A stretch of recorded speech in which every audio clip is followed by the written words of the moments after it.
Halo guys, kita lanjutkan lagi spoiler Battle Through the Heavens di mana di episode sebelumnya Xiaoyan telah berada di kota Horizon untuk menggunakan lubang cacing agar mengurangi waktu perjalanan menuju dataran tengah. Di sana Xiaoyan bertemu gadis tengil yang ternyata si gadis adalah nona muda dari klan Luo sekaligus cucu dari leluhur klan Luo. Tak lama setelah itu cahaya berwarna abu-abu melesat dari pusat kota dan berhenti di atas mereka semua. Aura agung tiba-tiba melonjak keluar dan menyapu ke segala arah. Tak lama terdengar suara yang berkata tindakan kalian benar-benar meremehkan klanku. Banyak tatapan dari orang-orang yang berada di jalan segera muncul ketika mereka mendengar suara yang bersumber dari langit. Xiaoyan samar-samar dapat mendengar pembicaraan dari orang-orang tersebut yang berkata itu adalah leluhur dari klan Luo. Sungguh tak terduga leluhur dari klan Luo benar-benar datang untuk membela cucunya yang bernama Luo Xiaoyao. Sementara itu di sisi lain pria berambut abu-abu dan putih menjadi terkejut ketika mereka melihat orang yang datang dan buru-buru memberi hormat. Mereka tak menyangka Luo Xiaoyao akan mematahkan giok hingga memanggil leluhur untuk datang. Seorang lelaki tua berjubah biru berdiri di langit yang kosong. Ia pun segera mengangguk kepada kedua pria tua yang baru saja memberi hormat kepadanya. Tatapan sosok tersebut pun segera beralih ke seorang wanita berpakaian merah. Ia merasa sedikit lega melihat cucunya dalam kondisi yang baik-baik saja meskipun ada cap tangan merah di pipinya. Sosok tersebut pun segera menatap ke arah kelompok Xiaoyan dan berkata sepertinya kalian adalah orang yang asing dan baru berada di kota Horizon. Tak lama setelah itu si wanita berbaju merah pun segera berkata mereka menindas cucu perempuanmu ini. Si wanita segera meminta untuk membalaskan dendam kepada kelompok Xiaoyan. Tak lama setelah itu lebih dari 10 sosok muncul di atas gedung-gedung di kedua sisi jalan. Semua orang ini dengan hormat menyapa lelaki tua berjubah biru saat mereka mengungkapkan diri. Menyadari hal itu ekspresi Xiaoyan akhirnya mulai perlahan berubah menjadi dingin di hadapan para ahli dari klan Luo. Awalnya ia tidak berniat menyinggung faksi manapun di tempat ini. Masalah hari ini awalnya adalah hal kecil yang tidak penting bagi Xiaoyan namun sepertinya pihak lain ingin membuat permasalahan menjadi besar. Terlebih mereka telah berulang kali menantang kesabaran Xiaoyan di hadapan semua orang. Meskipun leluhur mereka memiliki kekuatan di bintang 5 Douzong namun secara alami tidak akan menimbulkan banyak ancaman bagi Xiaoyan. Tidak perlu melibatkan dokter peri kecil untuk melawan pria tua tersebut bahkan cincin penyimpanan Xiaoyan juga memiliki boneka setan bumi yang dapat bersaing dengan Douzong bintang 6 sekalipun. Sementara itu dokter peri kecil segera maju selangkah dengan aura kuat yang keluar dari tubuhnya. Seketika para ahli dari klan Luo pun terkejut setelah menyadari sosok wanita tersebut merupakan seorang elit Douzong. Hal itu dikarenakan ini adalah pertama kalinya bagi mereka melihat elit muda di tingkat Douzong. Pada saat ini wajah wanita muda yang berpakaian merah itu sedikit memucat dari kegemparan di sekitarnya. Si wanita dapat menyadari situasi apa yang ia hadapi bahkan dengan kekuatan klan Luo mereka tidak dapat dengan mudah menyinggung seorang ahli di tingkat Douzong. Sementara itu di sisi lain ekspresi leluhur dari klan Luo benar-benar berubah secara drastis. Ia jelas merasakan bahwa kekuatan wanita di hadapannya tidak sedikit lemah dari dirinya. Bahkan ada rasa dingin yang aneh dan gelap di dalam aura si wanita. Jika bertukar pukulan kemungkinan ia tidak akan memiliki peluang kemenangan yang tinggi. Si pria pun bertanya-tanya sejak kapan ahli seperti itu muncul di kota Horizon. Tampaknya Luo Xiaoyao benar-benar menjadi semakin berlebihan terhadap permasalahan. Sepertinya ia harus segera mendisiplinkan sikap dari wanita berbaju merah yang menjadi cucunya tersebut. Tatapan leluhur klan Luo pun seketika menatap wanita muda berpakaian merah lalu beralih ke kelompok Xiaoyan. Si pria pun segera berkata dengan nada yang lembut bahwa permasalahan hari ini murni disebabkan oleh Luo Xiaoyao. Oleh karena itu pria yang bernama Luo Cheng akan meminta maaf atas semua kejadian yang telah terjadi. Sementara itu di sisi lain Xian yang memang tidak menyukai si wanita berbaju merah sedari awal pun segera maju mengungkapkan ketidaksukaannya. Menyadari hal itu Luo Cheng pun semakin terkejut melihat seorang gadis kecil yang memiliki kekuatan di tingkat Dou Huang. Luo Cheng samar-samar dapat merasakan bahwa gadis kecil Dou Huang ini tampaknya lebih menakutkan dibanding dengan gadis berbaju putih. Setelah itu Luo Cheng pun segera meminta maaf kemudian memerintahkan para ahli untuk membawa pergi Luo Xiaoyao. Menanggapi tindakan tersebut Xiaoyan yang masih bersikap tenang pun segera memutuskan untuk pergi dari sana. Melihat kepergian Xiaoyan Luo Cheng pun segera menyadari bahwa Xiaoyan adalah seorang pemimpin dari kelompok mereka. Setelah itu secara tiba-tiba tubuh Luo Cheng menghilang dan berada tepat di hadapan Xiaoyan. Luo Cheng segera bertanya bolehkah aku meminta kalian untuk tinggal sejenak. Menanggapi hal itu Xiaoyan segera bertanya apa ada permasalahan lain yang harus diselesaikan. Luo Cheng tersenyum kemudian kembali bertanya apakah tujuan kalian ke kota Horizon untuk lubang cacing. Xiaoyan samar-samar menyadari pertanyaan dari Luo Cheng kemudian lanjut berbicara. Sepertinya tetua Luo Cheng datang ke sini untuk meminta bantuan. Luo Cheng pun tersenyum kemudian berkata sangat menyenangkan ketika berbicara dengan orang yang mudah mengerti. Akhirnya Luo Cheng tanpa basa-basi segera menjelaskan maksud dan tujuannya. Luo Cheng berkata permasalahan lubang cacing kali ini benar-benar sangat besar, jadi aku tidak mampu untuk memperbaikinya seorang diri. Luo Cheng segera melirik ke arah dokter peri kecil kemudian berkata aku membutuhkan bantuan dari wanita muda ini. Menanggapi hal itu dokter peri kecil hanya terdiam kemudian melirik ke arah Xiaoyan. Menyadari hal itu Xiaoyan segera berkata ada harga yang harus dibayar oleh tetua Luo Cheng. Seketika Luo Cheng terkejut dengan permintaan langsung dari Xiaoyan.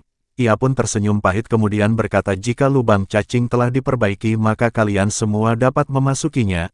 Jika tidak maka mereka takkan menemukan lubang cacing kedua dalam radius 1000 km dari tempat ini. Xiaoyan menggelengkan kepala kemudian terdiam teringat permasalahan yang baru saja mereka hadapi. Samar-samar Luo Cheng tampaknya menyadari apa yang ada di dalam pikiran Xiaoyan. Setelah agak lama Luo Cheng pun segera berkata mengapa kalian tidak melakukan kesepakatan. Klan Luo sangat terkenal dengan perdagangan inti monster. Jika nona muda ini benar-benar dapat membantu memperbaiki lubang cacing maka ia akan memberikannya inti monster peringkat 7. Selain itu kalian dapat memilih inti monster afinitas apapun selagi klan Luo memilikinya. Seketika Xiaoyan tertarik dengan kesepakatan yang dibuat oleh Luo Cheng. Xiaoyan pun segera bertanya apa tetua Luo Cheng memiliki inti monster dari binatang kalajengking naga racun langit. Luo Cheng seketika terkejut kemudian merenung sejenak sebelum menggelengkan kepalanya dan berkata binatang ajaib semacam ini adalah binatang unik dari zaman kuno. Sangat sulit untuk mendapatkan inti monster dari jenis binatang tersebut. Sungguh sangat disayangkan klan Luo milikku benar-benar tidak memiliki inti monster peringkat 7 kalajengking naga racun langit. Mendengar hal itu meskipun Xiaoyan tidak memiliki banyak harapan namun kekecewaan masih melintas di hatinya. Tak lama setelah itu Luo Cheng kembali berkata kami memang tidak memiliki inti monster tingkat 7 kalajengking naga racun langit. Namun kami masih memiliki peringkat 6 dari jenis tersebut dan apakah hal itu dapat berlaku sebagai pertukaran? Kekecewaan seketika memudar di hati Xiaoyan setelah perkataan dari Luo Cheng terjatuh dan membuat ia merasa sedikit senang. Xiaoyan merasa cukup terkejut karena klan Luo benar-benar mampu mengeluarkan inti monster kalajengking naga racun langit sebagai pertukaran. Meskipun peringkat inti monster ini satu tingkat lebih rendah dari yang dibutuhkan namun hal itu pasti sangat berguna bagi Xiaoyan. Setelah itu tatapan Xiaoyan pun bertukar pandangan dengan dokter peri kecil yang sedikit mengangguk dan berkata meskipun belum mencapai persyaratan yang dibutuhkan namun kita akan menerimanya. Mendengar hal itu Luo Cheng pun menghela nafas lega ketika menyadari bahwa ia akan segera mendapatkan bantuan untuk memperbaiki lubang cacing. Singkat cerita mereka pun sampai di sebuah aula besar dan Xiaoyan melihat lubang hitam yang sangat besar. Xiaoyan pun bertanya-tanya apakah ini yang disebut dengan wormhole. Lubang spasial hitam gelap berputar secara perlahan dengan gelombang kekuatan spasial yang mengejutkan. Namun tampaknya ada tanda-tanda kekacauan yang terjadi di dalam kekuatan spasial saat ini. Setelah itu mereka pun diajak naik ke platform batu di mana sudah ada dua orang ahli yang berada di sana. Luo Cheng segera memperkenalkan keduanya yang bernama Tetua Han dan Tetua Si. Luo Cheng berkata bahwa mereka juga merupakan sosok yang cukup terkenal dalam radius 1000 km dari kota Horizon. Mereka juga diundang untuk membantu memperbaiki wormhole. Xiaoyan samar-samar dapat merasakan bahwa kekuatan keduanya berada di bintang 2 Douzong. Setelah itu Luo Cheng pun memperkenalkan kelompok Xiaoyan kepada kedua orang tua tersebut dan berkata mereka juga akan membantu untuk memperbaiki wormhole. Seketika mereka pun terkejut menyadari pemuda dan pemudi di hadapannya akan turun untuk membantu kemudian salah seorang berkata apakah Tetua Luo benar-benar meyakini mereka akan mampu untuk membantunya. Menanggapi kesombongan mereka Xian yang tak segan pun segera berbicara. Dua orang yang hanya bertahan pada tahap awal Douzong berani bersikap sombong. Seketika kedua lelaki tua itu pun mengerutkan kening setelah perkataan Xian terdengar di telinga mereka. Sementara itu di sisi lain Xiaoyan benar-benar terlalu malas untuk menanggapi kedua pria tua tersebut kemudian melirik ke arah dokter peri kecil. Xiaoyan meminta dokter peri kecil untuk melihat dan mengecek permasalahan apa yang terjadi pada lubang cacing. Dokter peri kecil pun mengangguk kemudian segera melangkah dan aura kuat segera melonjak ke segala arah. Menyadari hal itu kedua pria tua yang baru saja sombong pun seketika tercengang setelah menyadari bahwa sosok wanita muda di hadapannya merupakan elit di tingkat Douzong. Sementara itu tatapan Xiaoyan melirik tajam ke arah wormhole besar di hadapannya. Tanpa sadar jarinya menggosok cincin putih dan berpikir bahwa jika Tianhuo terjaga sepertinya tidak akan menjadi masalah baginya untuk memperbaiki lubang cacing sendirian. Tak lama dokter peri kecil dan dua ahli lainnya duduk bersila di luar wormhole sementara Luo Cheng berdiri di titik di mana lubang cacing dan platform batu melakukan kontak dengan ekspresi serius. Setelah itu Luo Cheng kembali meminta tolong kepada para ahli yang membantunya kemudian mereka pun bersiap untuk memperbaiki wormhole. Setelah 2 jam berlangsung akhirnya lubang cacing pun berhasil diperbaiki, dokter peri kecil dan dua ahli lainnya pun segera membuka mata dengan wajah yang terlihat kelelahan. Setelah itu Xiaoyan segera menghampiri dokter peri kecil kemudian bertanya bagaimanakah keadaanmu? Dokter kecil menjawab aku baik-baik saja hanya sedikit kelelahan. Setelah itu Luo Cheng melambaikan tangannya dan sebuah kotak giok terbang menuju ke arah Xiaoyan. Ia berkata ini hadiah yang telah aku janjikan. Xiaoyan pun segera menangkap dan membuka giok kemudian terkejut melihat inti monster berbentuk oval berwarna ungu merah muncul di matanya. Xiaoyan pun merasa lega kemudian menyimpan giok ke dalam cincin penyimpanannya. Setelah itu tatapan Xiaoyan terlempar ke arah lubang cacing kemudian bertanya bisakah lubang cacing digunakan saat ini? Mendengar hal itu Luo Cheng segera berkata seharusnya tidak terjadi permasalahan jika kalian ingin menggunakan lubang cacing untuk saat ini.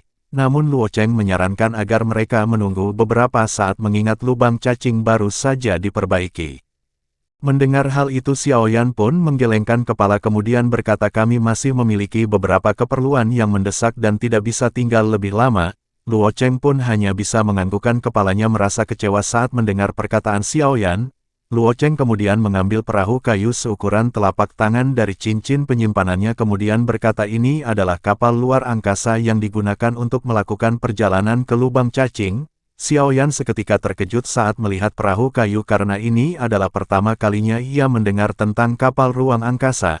Setelah itu Xiaoyan pun berterima kasih kepada Luo Cheng kemudian berkata aku akan mengunjungi dan berterima kasih di masa depan kepada klan Luo. Setelah itu Xiaoyan pun memimpin kelompoknya berdiri di depan lubang cacing sebelum akhirnya melangkahkan kaki masuk ke dalam. Setelah sampai di dalam ruang yang dipenuhi dengan kegelapan Xinlan segera meminta Xiaoyan untuk mengeluarkan perahu yang diberikan Luo Cheng. Ia berkata kecepatan terbang benda tersebut di tempat ini cukup cepat dengan begitu kita hanya membutuhkan waktu 20 hari sebelum akhirnya dapat berada di dataran tengah. Xiaoyan pun mengangguk kemudian mengeluarkan perahu kayu. Tak lama perahu kayu melesat ke hadapan mereka dan berubah bentuk menjadi sangat besar setelah itu mereka pun naik untuk memulai melakukan perjalanan. Setelah itu Xinlan menjelaskan cara penggunaan dari perahu kayu yakni mengalirkan doki ke titik yang telah dipersiapkan. Xiaoyan pun mengangguk kemudian mengalirkan doki ke titik yang telah dipersiapkan dan mereka pun resmi memulai perjalanan. Singkat cerita ketika perjalanan hendak berakhir tiba-tiba muncul badai yang sangat besar menghadang mereka semua. Menyadari hal itu Xiaoyan pun meminta dokter peri kecil untuk melapisi kapal dengan doki miliknya. Xiaoyan meminta Xian untuk mengalirkan doki ke titik yang telah dipersiapkan untuk menambah kecepatan. Sementara itu Xiaoyan segera terbang ke belakang kapal dengan sayap hijau di punggungnya kemudian mendorong kapal dari belakang. Akhirnya setelah berjuang cukup keras pintu pun terlihat dan mereka pun berhasil keluar di satu lapangan yang luas. Beberapa sosok berhasil mendarat dengan kelelahan di wajahnya. Di tengah kelelahan tersebut dokter peri kecil mengalami keterkejutan dan bertanya di mana keberadaan Xiaoyan. Pada saat ini hanya ada Xian dan Xinlan yang sama-sama mengalami keterkejutan karena tidak ada sosok Xiaoyan. Xinlan segera berkata agar mereka tetap tenang karena kakak Xiaoyan telah berhasil keluar dari terowongan luar angkasa. Mendengar hal itu dokter peri kecil segera bertanya jika Xiaoyan memang benar-benar telah keluar lalu di mana dia. Xinlan segera berkata kakak Xiaoyan memang telah pergi namun tampaknya posisi terowongan ruang angkasa telah berubah pada saat terakhir. Seharusnya saat ini kakak Xiaoyan akan dikirim ke tempat lain wilayah yang sama yakni di Central Plains. Namun untuk keberadaan pasti di mana kakak Xiaoyan berada aku juga tidak mengetahuinya. Setelah mendengar penjelasan Xinlan dokter peri kecil dan Xian pun seketika menjadi tegang. Sementara itu di sisi lain di satu gurun sosok pria berjubah hitam dengan keadaan compang camping tergeletak lemah. Tubuh Xiaoyan berlumuran darah dengan beberapa luka setelah berhasil selamat dari badai luar angkasa. Saat ini Xiaoyan benar-benar mengalami luka eksternal dan internal yang cukup parah dan hanya bisa menyerap energi alam di sekitarnya. Akibat luka tersebut Xiaoyan tidak dapat menggerakkan lengannya dan hanya terdiam kemudian menutup mata. Singkat cerita akhirnya Xiaoyan pun membuka matanya dan terkejut melihat langit-langit yang besar di hadapannya. Jari-jarinya segera meraba tempat di sekitarnya dan Xiaoyan segera menyadari bahwa ia sedang berada di dalam sebuah gerbong. Tatapannya segera menyapu tubuhnya dan menemukan bahwa jejak darah telah menghilang bahkan jubah hitam yang compang camping telah berubah seperti telah diganti oleh seseorang. Setelah itu tiba-tiba Xiaoyan teringat sesuatu dan buru-buru menggosok tangan kanannya. Xiaoyan menghela nafas lega setelah menyadari bahwa cincin penyimpanannya masih ada di jarinya. Tak lama tirai kereta ditarik kemudian sosok tua segera muncul di hadapan Xiaoyan. Si pria segera membuka mulutnya dan tersenyum setelah melihat Xiaoyan yang telah sadarkan diri. Si pria segera bertanya bagaimana keadaan adik laki-laki. Xiaoyan terdiam sambil memahami si pria dengan kekuatan spiritualnya dan merasakan bahwa si pria berada di tingkat Dowling. Setelah itu si pria lanjut berkata konvoi kami telah menemukanmu di rerumputan yang sepi. Awalnya kami berpikir bahwa kamu takkan selamat mengingat luka yang cukup parah. Setelah itu si pria pun memperkenalkan dirinya yang bernama Han Chong yang merupakan diaken dari klan Han yang berasal dari kota Tianbei. Kali ini kami memiliki misi yang membuat konvoi melewati gurun yang sangat sepi. Saat itulah akhirnya kami menemukanmu. Mendengar sedikit penjelasan Han Chong, Xiaoyan pun segera berterima kasih kepadanya karena telah menyelamatkannya. Han Chong tersenyum kemudian berkata untuk tidak perlu seperti itu, ketika kami berada di luar membantu sesama sudah menjadi suatu kewajiban. Xiaoyan pun tersenyum kemudian bertanya kepada Han Chong apakah ini merupakan daerah di dataran tengah. Han Chong seketika terkejut dan bertanya apakah adik lelaki bukan berasal dari dataran tengah. Xiaoyan pun mengangguk kemudian Han Chong lanjut berkata ini adalah wilayah utara dari dataran tengah. Setelah itu Xiaoyan bertanya di wilayah mana Pil Tower berada. Han Chong menjawab Pil Tower berada di wilayah tengah dari Central Plains. Jarak Pil Tower menuju wilayah utara memiliki rute perjalanan yang cukup jauh. Bahkan jika kamu menggunakan wormhole maka perlu transit beberapa kali di sepanjang perjalanan. Xiaoyan pun mengangguk setelah mendengar penjelasan dari Han Chong. Saat ini Xiaoyan tidak mengetahui di mana kelompok dokter peri kecil dan yang lainnya namun sepertinya tidak akan terjadi permasalahan kepada mereka. Melihat Xiaoyan yang terdiam Han Chong segera berkata agar Xiaoyan sebaiknya beristirahat terlebih dahulu. Jika ia membutuhkan beberapa hal maka dapat memanggil Han Chong yang berada di depan. Xiaoyan mengangguk kemudian Han Chong pun kembali menutup tirai dan meninggalkan Xiaoyan. Setelah kepergian Han Chong Xiaoyan pun mulai bersandar di dinding kereta dan berpikir bahwa masih ada waktu yang sangat lama sampai Gathering Pil dari Pil Tower diadakan. Jika luka-lukanya benar-benar telah sembuh maka ia dapat menjelajahi dataran tengah sedikit lebih lama. Saat itu juga Xiaoyan dapat menyelidiki tentang informasi yang terkait mengenai Hall of Soul. Selain itu Xiaoyan berencana pergi ke Demon Flame Valley untuk mempelajari dua teknik yang tersisa dari 3 perubahan misterius api surgawi. Hal lain yang Xiaoyan rencanakan adalah mencari informasi mengenai klan tersembunyi di balik Yayang Suner. Setelah beberapa pikiran melintas di kepalanya Xiaoyan pun mulai menggerakkan tubuhnya kemudian duduk bersila dan masuk ke proses latihan. Setelah cukup lama ia membuka mata kemudian berusaha untuk berdiri di atas kereta. Pada saat ini Xiaoyan benar-benar berada dalam posisi terlemahnya selama bertahun-tahun. Setelah itu Xiaoyan pun berusaha untuk keluar kereta dan melihat dua sosok yang sedang menunggang kuda. Kedua sosok pun segera terkejut setelah melihat Xiaoyan berhasil bangkit dari luka serius yang dideritanya. Setelah itu mereka pun berbincang-bincang kecil dan saling berkenalan. Salah seorang pria berkata namaku Guito dan orang-orang memanggilnya dengan sebutan hantu tua. Ia adalah orang yang pertama yang menemukan Xiaoyan berada di gurun sebelah utara. Sementara satu sosok di sebelahnya bernama Cheng Nui. Mendengar hal itu Xiaoyan pun tersenyum kemudian segera berterima kasih dan memperkenalkan diri bahwa ia bernama Xiaoyan. Singkat cerita malam hari pun tiba dengan kelompok konvoi yang telah membuat tenda untuk beristirahat. Xiaoyan ikut nimbrung sambil memahami karakter dari mereka semua. Ketika sedang berbincang-bincang ada satu hal yang menarik perhatian Xiaoyan yakni tenda yang ukurannya lebih besar. Ia samar-samar dapat merasakan adanya aura yang lebih kuat dari pria di sekelilingnya yakni berada di bintang 3 doang. Tak lama setelah itu pintu tenda yang ditatapnya pun segera terbuka dan menampilkan seorang gadis cantik. Xiaoyan tidak menyangka bahwa aura dari bintang 3 doang yang ia rasakan bersumber dari si gadis. Tiba-tiba Xiaoyan memiliki perasaan samar mengenal wajah wanita yang tampak sedikit familiar. Namun ia juga tidak yakin kapan ia bertemu si wanita tersebut.